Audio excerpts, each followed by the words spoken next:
Good evening, everyone, and thank you for joining us today. My name is Susan Reyna Guerrero, and I'm here today with Monica Mitchell. For the next 30 minutes, we'll be hearing about some of the great work that Monica is doing at our Longwood campus. We represent Beacon Therapeutic. It's a social service agency located in the Beverly area.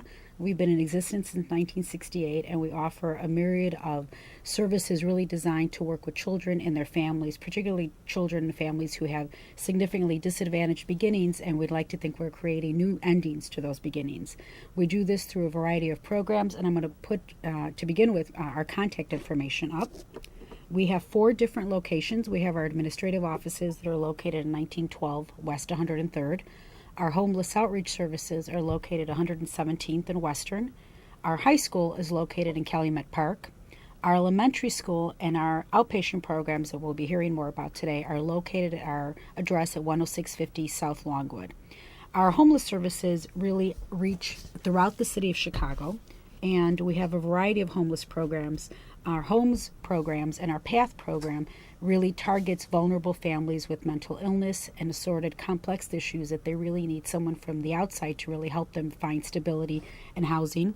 We have a Little Intensive Outpatient Program where we work with children ages 3 to 5, and our Intensive Outpatient Program works with children 5 through 18 who need alternative care other than an inpatient program. We have traditional outpatient mental health services. We also have therapeutic day schools that work with children from K through 12 who essentially their educational needs exceed their homeschool capacity. Our shelter outreach services provides mobile mental health services to homeless women and children. We have a CHIPRA program that enrolls children and youth into Illinois' All Kids Insurance Program. And we also have an early Head Start program that really targets homeless and at-risk families. And then we have a FACT program that's an innovative homeless outreach program that works with young mothers and their children. I'm here today with Monica, who's going to be talking a little bit about the Intensive Outpatient Program and the other outpatient work that you do. Welcome, Monica. Hi. This is a live call-in show, so if you have any comments or questions, please feel free to call us. The number is 312-738-1060. It's great when people call in because then we get to respond to your questions, but also keeps us from just rattling on for the next 30 minutes. So, Monica, welcome. Tell me a little bit about yourself. You're an LPC. So tell me, what does LPC stand for? It's Licensed Professional Counselor for the state of Illinois. And tell me a little bit about your background. What is your educational background? Or I have my bachelor's in psychology from the University of Buffalo and my master's in forensic psychology from the Chicago School of Professional Psychology. Nice. And so how long have you been with Beacon now? It's been about 15 months since I've been with the agency. Okay. I started over in the shelter outreach program and came over to Longwood to work with more children. So tell me a little bit about what you do right now. I'm the clinical intake program for 3 programs in outpatient. So I do the intakes for the Little Intensive Outpatient Program, which is kids as young as 2 years, 10 months, up to 6. And then I do the Big Intensive Outpatient Program, which goes from 6 to 18. And then outpatient for the families that come in for individual or family therapy. And that can go anywhere between maybe 3 to 17 for that. Sounds like, okay, so it's a lot of programs. Mm-hmm. And so the intake coordinator, what exactly does that mean? So I schedule the initial intakes and give the families a start date if they're for the LIOP program or the Big IOP program. And for outpatient, I assign them to a therapist if it's not going to be myself. I also have a caseload within the outpatient clinic as well. So perhaps we can break it down in terms of the Little IOP program. What is the eligibility criteria for that program? The child should be potty trained, and they should live within the south side of Chicago, so nothing north of the 55 interstate. And they should have some sort of emotional behavioral problem, so like temper tantrums, aggressive, and things like that.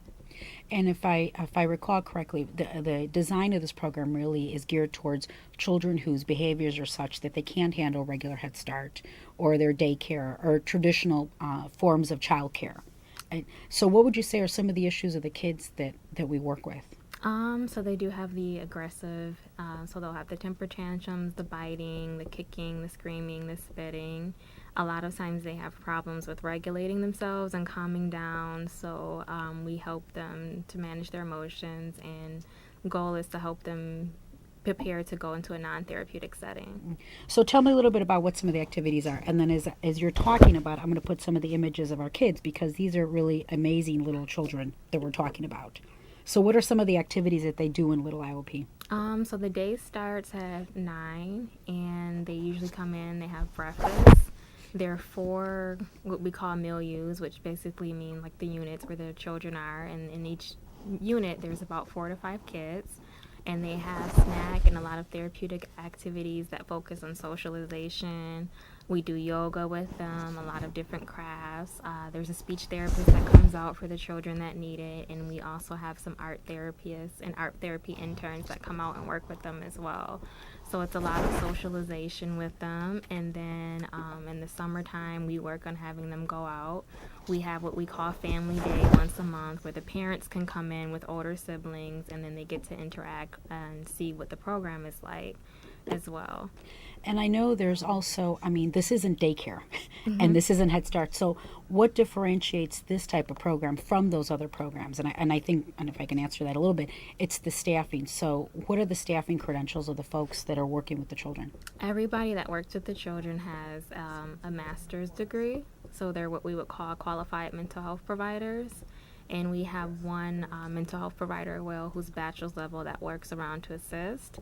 And the entire program is monitored by a licensed clinical social worker as well. And I know we do have a psychiatrist on staff. I'm actually going to put his picture up because he loves to play with the kids. We do have a psychiatrist on staff. And then there's also other specialties. You mentioned a speech and language pathologist that works with them. There's also, you mentioned art interns that work with our kids. And then I know there's other resources that we're able to bring, such as learning disabilities or a psychologist from our other programs that can work with the children as well. And in the background, you know, this program started because we really felt that there was a need for children actually who were in homeless shelters, and really there wasn't anything for them. So is homelessness one of the issues or a former issue with some of these kids? Yes, a lot of the children are currently homeless or they're at risk to homeless according to the HUD definition. So that's some of the things that we can try to work with. Some of them are also enrolled in or the parents are enrolled in the shelter outreach program, so we collaborate together to work with them as well. I understand we have a caller. Yes? Good evening, ladies. I hope this question not too political. In the terms of proper development of a child, if a child is able to be in their own home, that shows stability, all right? They have stability.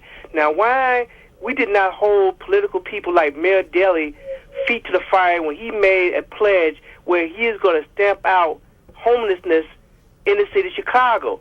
His solution was to move people out of the city of Chicago. Why we didn't hold his feet to the fire and make him hold up to that pledge? You know what? I think, yeah, it is kind of a political question you're asking. Mayor Daley actually was one of the first ones to develop a Plan 10 homelessness here in Chicago, which was significant in terms of allowing all the homeless stakeholders such as Beacon and Heartland Alliance and all these other organizations kind of a vision of what we should be doing to end homelessness. Our current mayor also did another plan to extend the plan that Mayor Daley did initially. I think there's a lot of successes that we've achieved along the way, and then there's clearly we're far short from succeeding in ending homelessness. If you look on the street, it's still there. But we're learning new things and how to better address it. But I think people did hold the mayor to some degree, and then some people think they didn't. So I think it's a very political question that you've asked. But I think if nothing else, we've learned some alternate strategies on how to respond to homelessness. And some of the programs that we're implementing, clearly we have found to be effective. So what we're talking about today is our Little Intensive Outpatient Program. And the homeless work that we do, it's very much a multidisciplinary team. So Monica, you described some of these families that worked with our Shelter Outreach Services program. And as such, we're working on helping them get housing. And that's what's really important.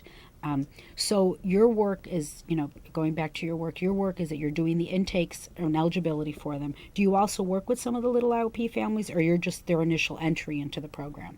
Just the initial entry, but I also do child parent psychotherapy, or CPP. So I do work with some of the children that may have more trauma or attachment issues. I actually do have one case, the current LIOP student. Yeah, can you tell me a little bit about CPP? Because I think Beacon overall, we emphasize evidence-based practices. And within all of our work, whether it's within our school program or our homeless program or our outpatient programs, and CPP is an evidence-based approach. So, and I know you're trained in that. So tell me a little bit about that. So it's 0 to 5 evidence-based, and it's a trauma form of dyad therapy. So it would just be one caregiver and the child. So it's a little different than family therapy in that sense. And then we help work on addressing the trauma. So it's very trauma-focused therapy, and we work on helping the child and the caregiver understand the trauma and repair the relationship. And it's more of a long-term therapy, Yes. right? How long does the work go on for? It's recommended for at least a year. At least a year. And I think recognizing that, our children in Little IOP really have been exposed to quite a bit of trauma, whether it's domestic violence, community violence, the mere instability of their housing clearly, is very traumatic on them. So the goal is to strengthen the parent-child relationship, and it's also to build resiliency in the child, and then so obviously they go on and to have a better developmental outcome themselves. I mean, that's it. So that's a little bit about the Little IOP. Tell us a little bit about the Big IOP or the regular IOP program. So that is it's actually 2 different groups. So we kind of split up the younger age range, and we have the older kids as well. And it's similar to the LIOP, except the age difference, and we still have socialization. We do have the art therapist that works out as well, and they have access to the psychologist and psychiatrist if needed. And actually the other differentiation between the Little IOP and the Big IOP is the Little IOP goes from 5 to 6 hours, and that's during the day, and we provide transportation to and fro. And for Big IOP, because these children tend to be in regular school, this happens after school. So it goes from 1:30 to 5:30. 1:30 to 5:30. I understand we have a caller. Yes? Yes, I was wondering, what could the larger community do to help? Thank you. What could the larger community do to help? Do you have any thoughts on that, Monica? I guess with it comes to the different funding that we do, just supporting the agency so that we can continue to do the work that we do in the community, since we are one of the few that works with homeless families in Southside as well. So, I mean, that's true. We're always looking for support from the community, whether it's in-kind donations or financial support. I think with the Big IOP, it's interesting. We're also always alert to opportunities to partner with businesses. Because I think one of the things, our goals for the Big IOP program is that we consider it as a step down from, let's say, hospitalization or something. But it's also teaching kids life skills. And I know in the past there's been kind of ebbs and flows of what the children can handle, but trying to provide some work opportunities or exposure to community resources. So if there's community partners that have resources, they're willing to open their doors for our kids to come in. I know we've had a great relationship at some point with with different businesses in the Beverly community, where the kids were able to go and learn how to knit, or there was a music shop and the kids were able to go and take music lessons. There's the Beverly Arts Center. I know sometimes the kids have gone there to see some of their films. So we're always looking for community partnerships. I think that's also something. So what is the eligibility for Big IOP or the regular intensive outpatient program? So again, it's the limit to the South Side as well. Since we don't provide the round trip transportation, the child would have to be able to arrive themselves, or not themselves, but the parent would be able to arrive them, and they would hopefully like them to come no later than 2, just so they can benefit from the full program. So usually most of the children come from our high school, or they come from our therapeutic day school as well for that program, just because of the transportation concern. Yeah, I think it's just logistically, even though we are able to take children from the north side, just logistically it's too hard for them to be on the bus that long, especially at that hour. And how long would you say on average do the children stay in these programs? Typically for the Little Intensive Outpatient Program, we have some kids that may start at 3, and then we usually try to transition them to kindergarten, so at least a year to 2 years. Okay. And then the Big IOP, what are some of the markers that we look for when they're ready to finish the program? We look for just the ability for them to manage their behaviors and less aggressiveness, and the need to calm and things like that. And then we work on stepping them down. So maybe as opposed to coming 5 days a week, they do 4 and 3 until they're ready to be completely finished with the program. And then who funds these services? We get the majority of our funding from Medicaid. So I'm glad you mentioned that. So that's another requirement is they would need to actually have a medical card so that we get that from Medicaid. And if they are DCFS wards, we may sometimes get some funding from DCFS as well. And I think one of the biggest features to this clearly is, the children do have a diagnosis. There is a psychiatric diagnosis that these children do have. And clearly, because of the level of expertise within this program, that's why it is something that's billed under Medicaid.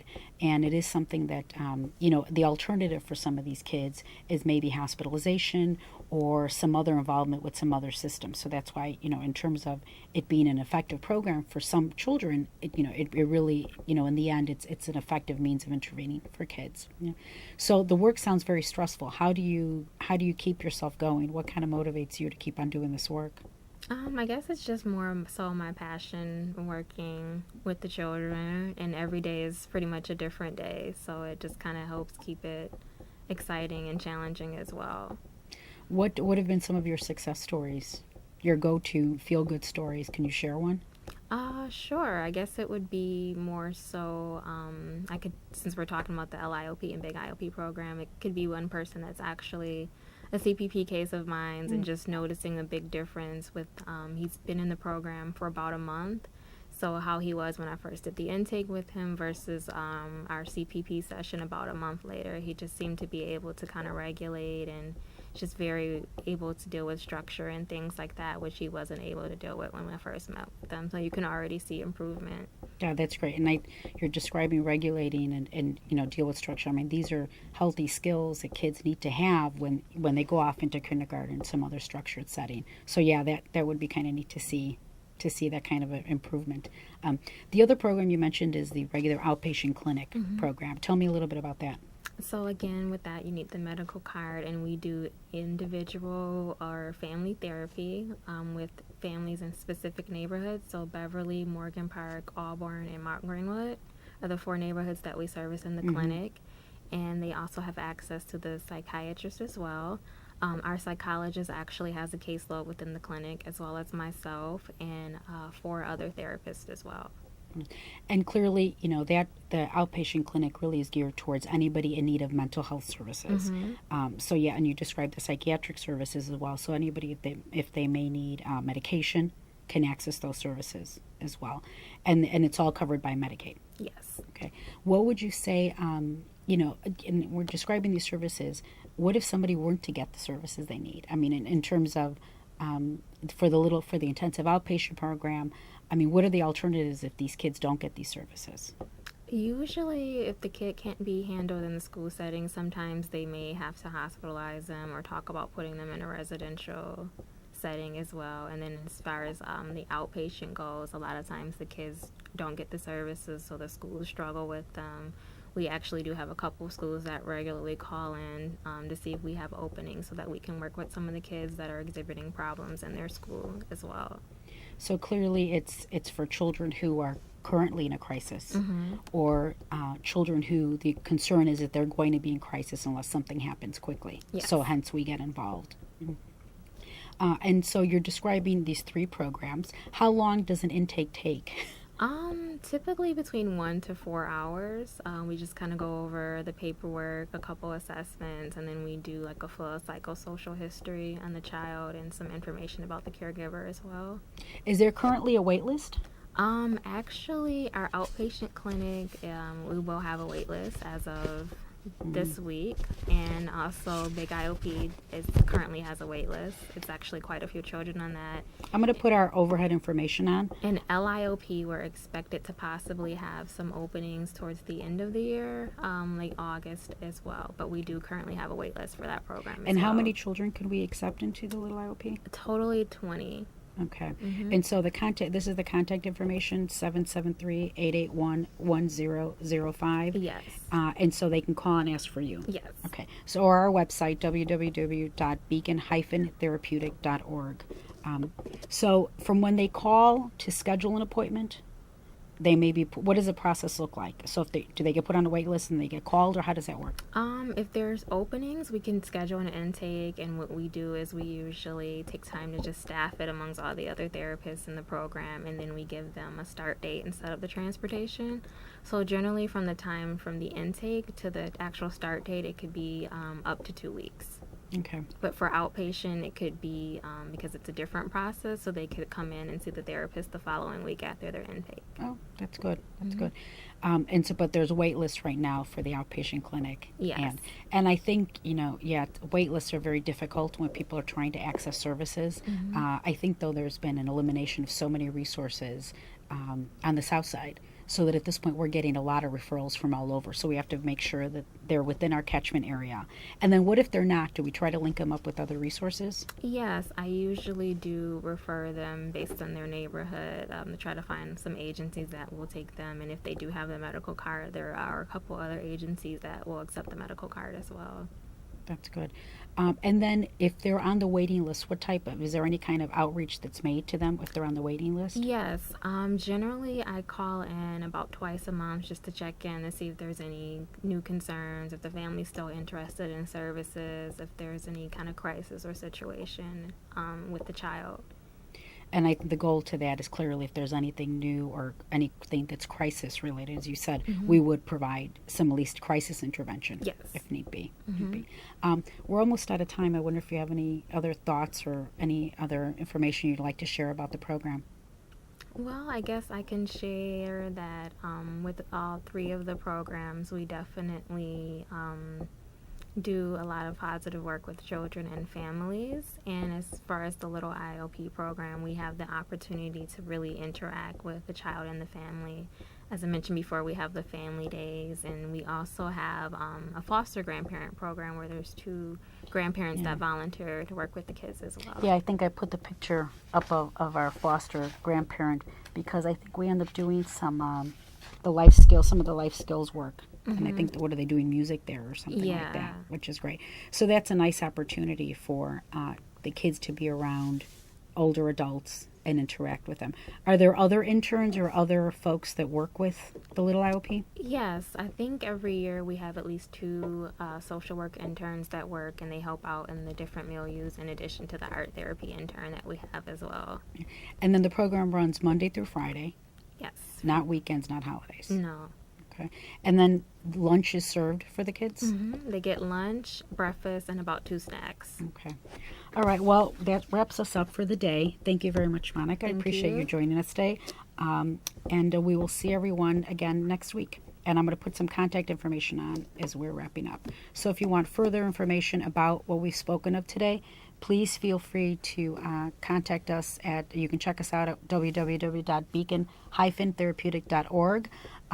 Also, let's write it. Just remembered we have our Run Home Chicago, and Monica is one of our runners. We'll put some more information about it next week, but we are looking for sponsorships for that. You can go on our website. You can sponsor Monica. Monica is a team of 4 other individuals who are running. It's a 5K to end homelessness, and 100% of the pledges go to Beacon. So that would have been a great plug. I just thought of that. They're having a little bit of a contest, so hopefully everybody will go online and pledge Monica. And I will put the contact information on because it's www.beacon-therapeutic.org. And thank you very much, Monica. Okay, thank you.